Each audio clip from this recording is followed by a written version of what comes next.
Hello, everyone, and good afternoon. First, I'd like to thank once more the Latin American and Iberian Institute for having granted me the opportunity to spend a period as a Greenleaf visiting library scholar so I could do research at the Center for Southwest Research at UNM. My many thanks to Margie Montanez as well, Christopher Guihiran. I hope Chris will forgive for my very poor pronunciation of his last name, but uh, and all the staff at the Center for Southwest Research and the Institute as well. Many thanks.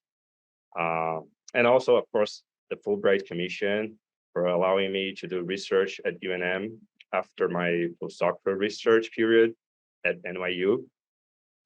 Today, I will present some of my research findings at UNM archives, considering especially the Lynn Smith papers. So, right. Well, uh, but first, I think some context might be helpful. Not sure if you're seeing my PowerPoint presentation. Is that okay? All right. So, as part of my postdoctoral research, I've been trying to analyze the transnational circulation and the inter-American scientific networks established by US rural sociologists during the New Deal and World War II. Although relatively absent from standard accounts of the historical involvement of the social sciences with foreign affairs and policies in the mid-20th century, rural sociologists were among the key technical advisors working with cooperation programs. I'm considering here the good neighbor policy years, but also the Point Four activities that developed in the early Cold War period. As I argue, looking at their work in the 30s and early 40s may help us reassess traditional narratives concerning the roots and meanings of developmental efforts after the war, usually seen as a drive toward the Americanization of the globe or an attempt to trigger modernization in so-called underdeveloped and backward countries inspired by US urban and industrial society. A close examination of rural sociologists' intellectual and reformist agenda gives us a more complex picture. First, despite admiring the yeoman middle class farm culture of the Midwest, the developmental efforts rural sociologists try to impart to foreign policy hardly matched US domestic realities. During the New Deal, these sociologists sought ways to counter the downside of urbanization, industrialization, and agricultural mechanization in the US countryside. They departed from the optimistic embrace of progress as an inexorable march toward better living conditions and more democratic and egalitarian social relations. Instead, they tended to see modernity not only in terms of scientific and technological achievements likely to fulfill basic human needs, but also as a potential threat to social well-being, community life, and the very idea of self-government. Conceived as important sources for social solidarity ties and safety nets on the local level, communities were regarded as a pattern of social organization capable of protecting individuals from the impersonal and overreaching forces of modern state and market. Indeed, in the context of technical cooperation policies in the early Cold War period, rural sociologists became closely associated with community development programs, as they were called. Well, second, an examination of rural sociologists' work suggests that their communitarian developmental views emerged as part of a broader transnational effort of intellectuals across the globe to find a middle way between individualistic and collectivistic models of organizing society. They were part of a global communitarian reaction to capitalist modernity, which somehow sought to avoid the shortcomings of laissez-faire market society without, however, embracing the state-centered path taken by socialists and fascist regimes in their attempts to address the social issues arising from unchecked economic liberalism. I'm particularly interested in understanding these transnational flows of ideas that helped shape rural sociologists' agenda, especially the dialogues they kept with intellectuals and social scientists in the Americas during the Good Neighbor policy years. So I decided to focus today's presentation on the work of the American rural sociologist T. Lynn Smith, who worked for the State Department and the Department of Agriculture in several foreign missions. In an attempt to re-examine the traditional North and South divide in the history of those transnational flows, I focus on the impact of local intellectual narratives on the developmentalist reform program that Smith came to defend after his many travels throughout Brazil. To be more precise, I'm trying to understand to what extent Smith's sociological analysis of Brazilian culture and society was a product of inter-American flows of people and ideas, and not only the mechanical transposition of an American ideology or perspective to a Brazilian national context. I argue that at least two important theses stemming from well-known intellectual currents in Brazil were at the center of Smith's sociological interpretation of the country. I refer to the idea of the amorphous nature of Brazilian society, insolidarismo social as it became known in Brazil, that is, the weakness of social bonds beyond the family realm, such as those leading to a strong community life or civic culture, and also to the decisive role played by the large landed state, or latifúndio, in Brazilian social history, an element that had been stressed by notorious local intellectuals. So first, I will examine how Smith's career as a sociologist came to be associated with the study of Latin American societies.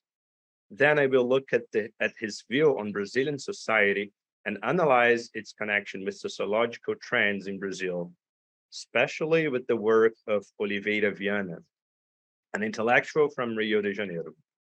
I'm basing my analysis on the articles and books written by these two sociologists, but also on governmental records such as confidential reports, memorandums, and also Smith's personal correspondence and papers, which can be found at UNM Center for Southwest Research, the T. Lynn Smith papers, which are really very important records, very important materials for the history of social sciences in the Americas.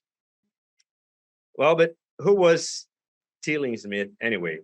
Although few nowadays have heard of him, he was part of the main network of US rural sociologists working with the New Deal.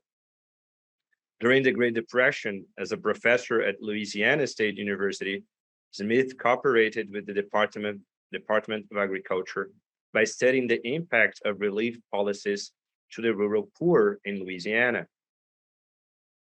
Smith's first travel to South America was also somehow related to Roosevelt administration. In 1939, he traveled through different countries as a representative of Louisiana State University, seeking to strengthen scientific and educational exchange in the region.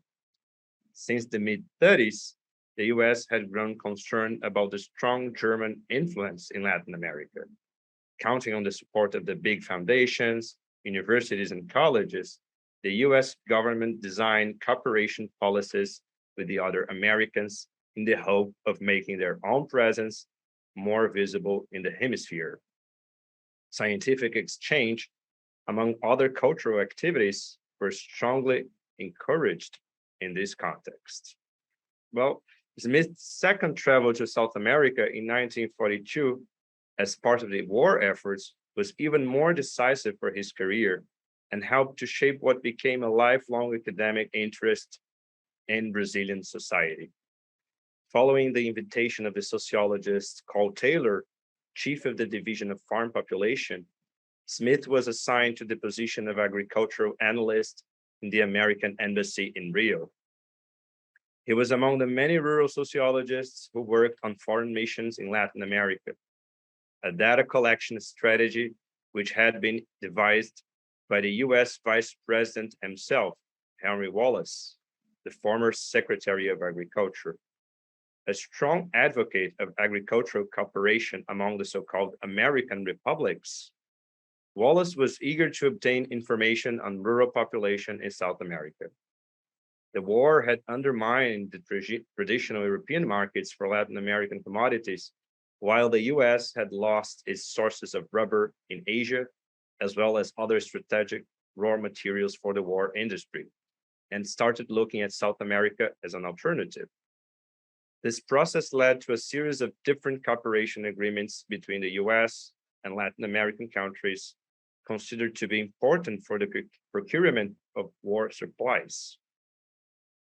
The New Dealers envisioned an inter-American agricultural cooperation policy, which somehow materialized in the building of agricultural experiment stations in several Latin American countries, operated by both the US and local personnel.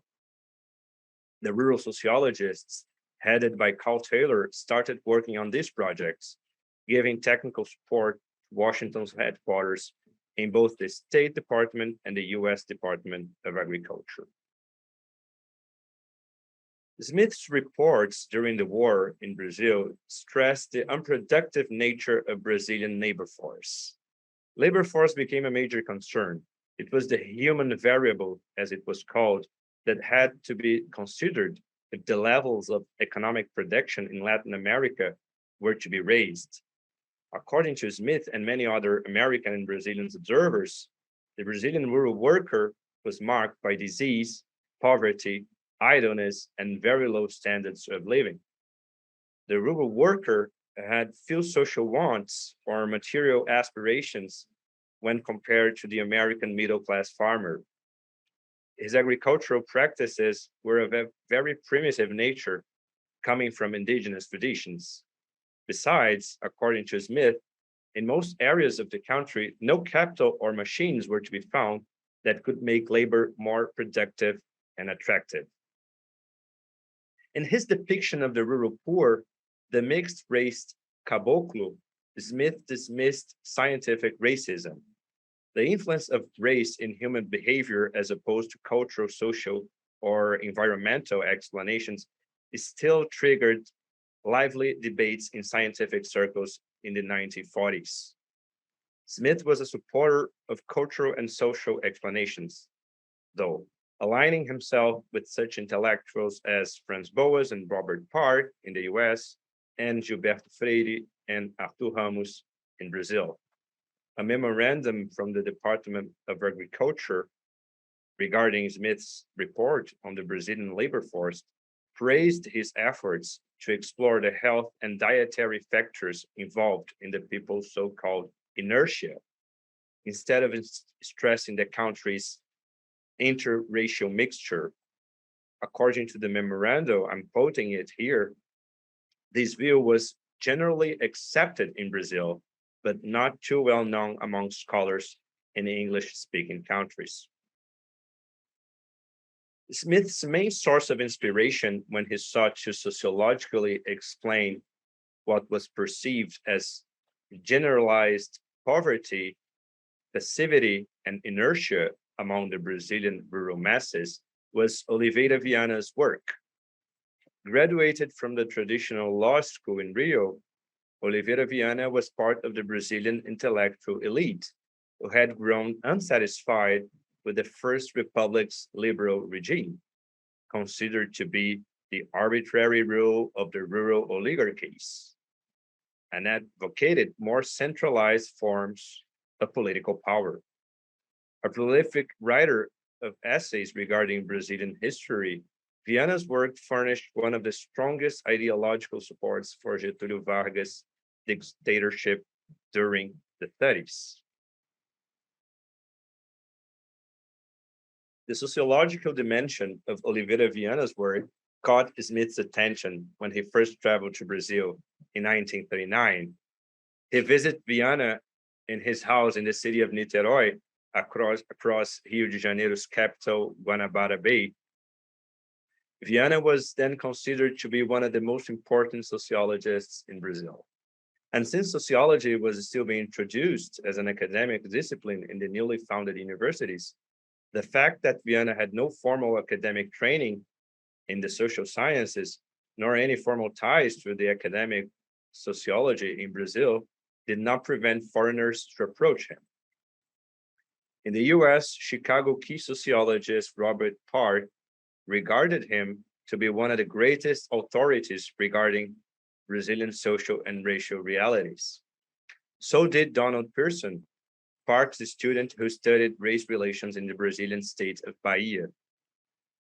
Pearson came to play an important role in making room for the social sciences in the Brazilian academic world after moving to São Paulo in the late 30s. What caught Smith's eye in Oliveira Vianna work after all?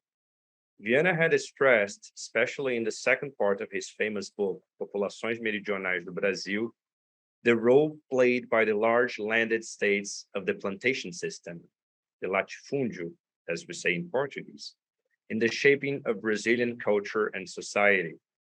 Such had been the power of the plantation system in Brazilian history that one should consider it the main cause for the simplified way agriculture was practiced, and also for the existence of a very poor and primitive social structure composed of rural laborers on one hand and agrarian elites on the other, with no room for a progressive middle class of farmers.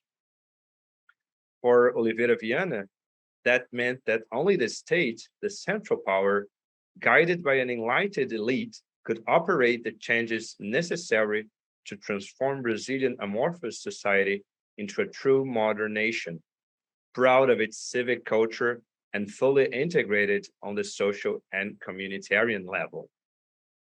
For Vianna, that also meant that any political regime based on the idea of democracy in Brazil was a fiction, since the people itself, that is, a group of active and conscious citizens, was nowhere to be found.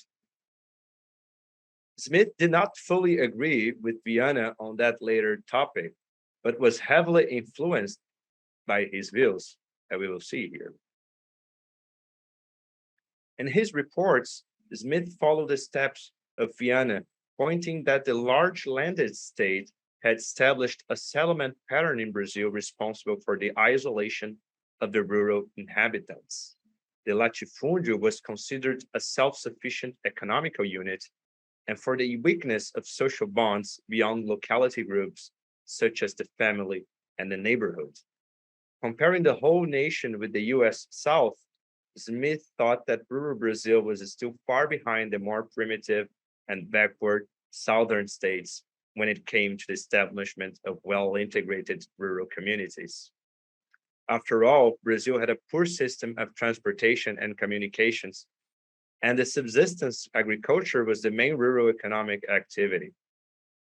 Besides, the prevailing plantation system meant that the agrarian elites still exercised dominance over the rural masses, which lacked political and material independence.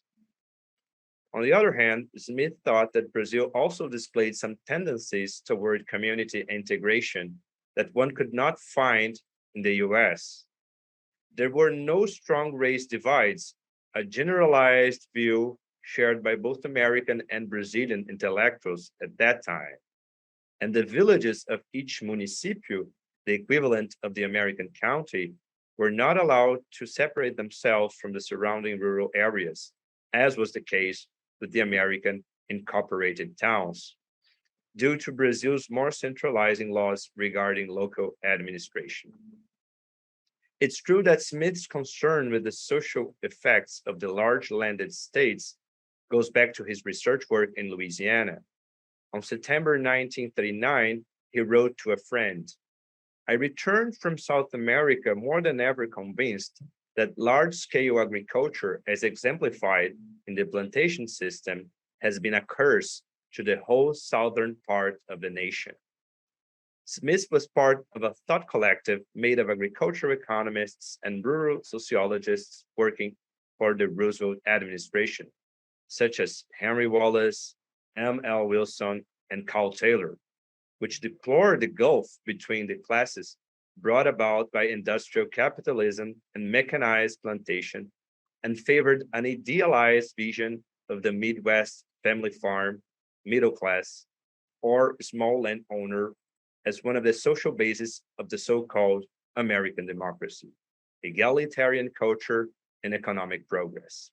However, as I argue here, this does not tell the whole story. Oliveira Vianna's work provided Smith with a key intellectual framework that allowed him to make sense out of the heterogeneous mass of data he was able to gather in Brazil. Smith praised Vianna's analysis even in his confidential reports to the US government. After all, Vianna's sociology displayed important affinities with Smith's own thoughts that could be explored. In the years following World War II, Smith's career became increasingly linked to Latin America as US foreign cooperation programs to the so-called Third World expanded, especially under Truman's famous Point 4 technical assistance policy.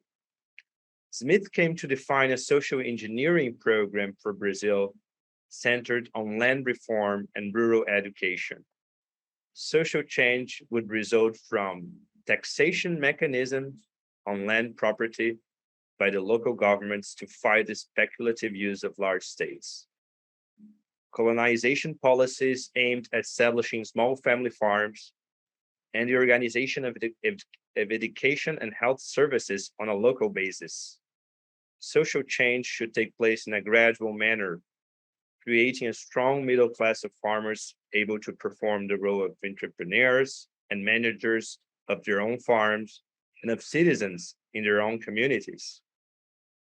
In the early years of the Cold War, this kind of land reform, centered on a greater distribution of farm ownership, was considered by Smith to be an urgent matter, a fundamental policy for containing communism in the so-called underdeveloped world. It's interesting to note that was not Smith was not an advocate of a strong and centralized state social intervention, as was the case with Oliveira Vianna, who is thought to epitomize among Brazilian elites an authoritarian thought style dating back to the 19th century.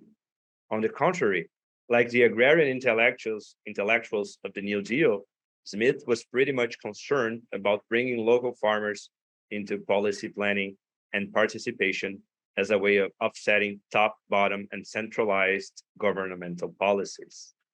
Still, Smith and other US rural sociologists were enthusiastic supporters of the new, more salient role the New Deal accorded to the central government in economic and social planning. In this regard, both Smith and Vianna must be seen as reform-minded intellectuals striving to come up with a solution for the social problems created by classic liberalism and its individualistic conception of the social order.